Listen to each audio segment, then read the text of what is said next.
그들은 저들의 영혼을 살리고 천국으로 데려가지 않은 거고, 병든 자를 낫게 치료해 주기를 원하는 거고, 또 귀신 들린 자가 있다면 그 귀신을 축출해 주고자 하는 그 일념밖에 없습니다. 미안하지만. 그래서 더 이상 회방하지 않기를 바랍니다. 자, 그래서 이 전도와 선교 구제는 예수님께서 이제 승천하시기 전에 유언으로 이제 부탁하시는 인간들 개념으로 제가 말씀을 드렸어요. 그 유언으로 당부하는 건 너무너무 중요하다. 그 얘기로 제가 말씀을 드리는 겁니다. 그래서 우리가 이 명령을 받들고 우리가 전진하는 그러한 예수님의 제자가 되기를 우리는 결단 내린 사람들입니다. 자, 그러면 전도를 해야 되는데 미국의 예를 보겠습니다. 미국은 세계적으로 선교와 구제를 가장 현재 많이 하고 있습니다. 저도 어릴 때 6.25 직후였기 때문에 초등학교 이제 저학년에서 학교 나가면은 그 미국의 구제품들 그런 거 만든 거 제가 알 수 있었습니다. 그때 뭐 옥수수, 밀가루, 우복 이런 거 왔었잖아요. 물론 이제 그것만이 아닙니다. 의료품이나 여러 가지 왔겠죠. 우리가 이제 이런 일을 해야 됩니다. 미국이 세계를 향하여 선교와 구제를 세계에서 가장 최대로 그렇게 하는 나라인 한 미국은 복을 받습니다. 아멘. 그래서 이 점을 우리가 깊이 생각을 합시다. 우리 한국도 이 점은 배워서 우리가 실질적으로 숫자적으로 2위가 아니라 실질적으로 선교와 구제가 하나님 보시기에 우리가 이 세계에서 정말 잘한다 하는 그 평가를 받는 그러한 대한민국 되기를 예수님의 이름으로 축원합니다. 아멘. 그 다음에 지금 1, 2, 3번 다 말씀드렸어요. 마지막 살펴보겠습니다. 내가 하나님으로부터 큰 복을 받는 주인공이 내가 되어야 되는데, 자, 그러면은 마지막으로 하나 더 살펴보겠습니다. 그것은 하나님의 테스트가 있을 때 그 테스트를 통과해야 됩니다, 우리가. 그러면 이게 뭔 얘기냐? 1, 2, 3번이면 됐지. 또 테스트는 뭐냐? 그것은 하나님께서 엄청나게 큰 복을 쏟아부어, 확고하게 쏟아부어 줄 그런 사람들에 대해서는 하나님이 테스트를 하십니다. 그 테스트가 예를 들면 이렇습니다. 욥의 예를 들어보겠습니다. 욥은 그가 하나님을 참으로 경외하는 사람이었습니다. 그럼에도 불구하고 사탄이 하나님께 무거 비슷한 그걸 해가지고 욥이 얼마나 고통받습니까?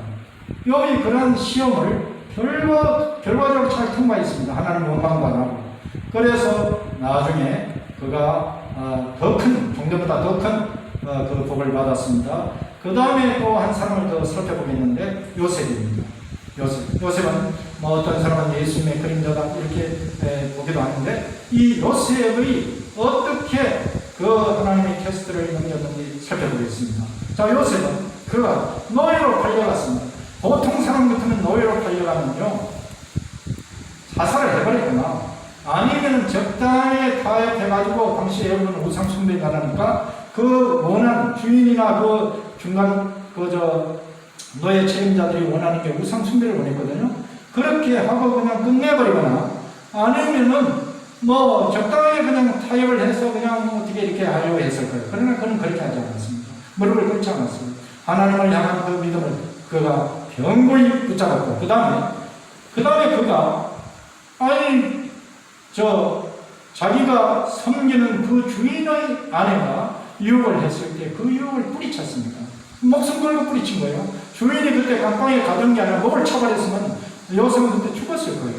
그러나 평소 행실을 본 주인이 이거 뭔가 좀 이상한 부분이 있다 해서 살려놓고 이제 소사를 물론 이제 했는데, 자, 이 정도 고난을 받으면 보통 사람 같으면 머리가 그냥 돌아버리거나 아니면은 믿음의 선에서 탈선해버리거나 이것보다 훨씬 약한 것까지 가도 감사할 게 없다. 제가 그 얘기를 할 때마다 너무너무 마음이 아픕니다.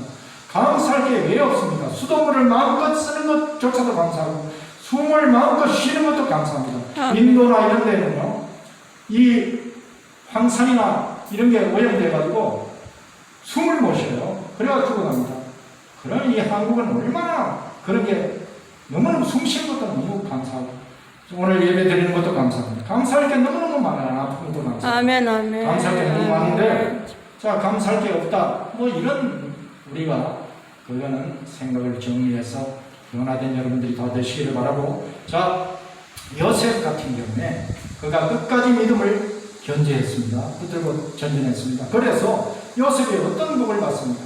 그가 당시 이 중근동 이 전체 애국을 포함해서 자기 고향 그 인근에 그 흉년이 뭐 애국만 흉년 들었겠어요. 인근에 전부 다 이 흉년이 들었는데 그 사람들을 다 살렸잖아요. 7년 대기근에 그 사람들이 다 죽을 판에 살리는 사람 됐잖아요. 그리고 왕 다음의 사람이 되었습니다. 국무총리가 되었습니다. 이런 큰 복을 받는 그런 사람들을 보면 하나님이 테스트하는 경우가 있어요. 그래서 그 테스트를 잘 통과해야 합니다. 아브라함 예를 하나만 더 보겠습니다. 아브라함은 그가 100세의 아들을 낳았습니다. 아들이 자기 목숨보다 더 중요했을 겁니다. 그런데 하나님이 마지막에 이제 테스트 하시는 거예요. 마지막 테스트. 네 아들 그걸 저 번제로 드려라. 그랬을 때 아브라함이 어떻게 했습니까? 여러 가지 생각이 있었는지는 모르지만 번제를 드린다 하더라도 하나님이 다시 내 아들을 살려주실 거다. 그 믿음 가지고 번제 드렸다. 사도 바울은 그렇게 기록하고 있잖아요. 히브리서에 그렇게 기록하고 있잖아요. 그래서 우리가 이 하나님의 테스트가 있을 때 우리가 잘 통과하는 그러한 여러분들 다 되시기를 바랍니다. 물론 저도 그런 사람이 되어야 됩니다. 그렇다면 하나님은 이 테스트 안 하고 그냥 평탄하고 그냥 순탄한 길만 좀 주시면 얼마나 좋은가 이렇게 또 생각하는 분이 있는지 모르겠는데 그거는 그렇지가 않습니다. 테스트가 있는 게 시험이 있는 게 어떤 의미에서는 더 큰 복이에요. 왜냐하면 그 시험을 통과할 때 훨씬 더 높은 단계의 그 복으로 점프하는데 그런 사람들은 하나님을 진짜 온 마음대로 목숨 바쳐 사랑하는 그런 사람이 된다고요. 왜? 하나님이 자기를 그렇게 사랑해요. 예수님이 자기를 위해서 돌아가 주셨는데 그렇게 그런 사람이 진짜 되어버리는 거고 이제 정말 마음이 한 마음으로 전진하는 그런 사람이 되는 믿음의 주인공이 되기 때문에 하나님이 그런 과정을 겪게 해주십니다. 그래서 신명기 8장 16절에 보면은 너를 낮추시며 너를 시험하사 마침내 내게 복을 주려 하십니다. 하나님께서 시험을 하시는 이유가 테스트를 하시는 이유가 그겁니다. 하나님은 물론 시험은 안 하십니다.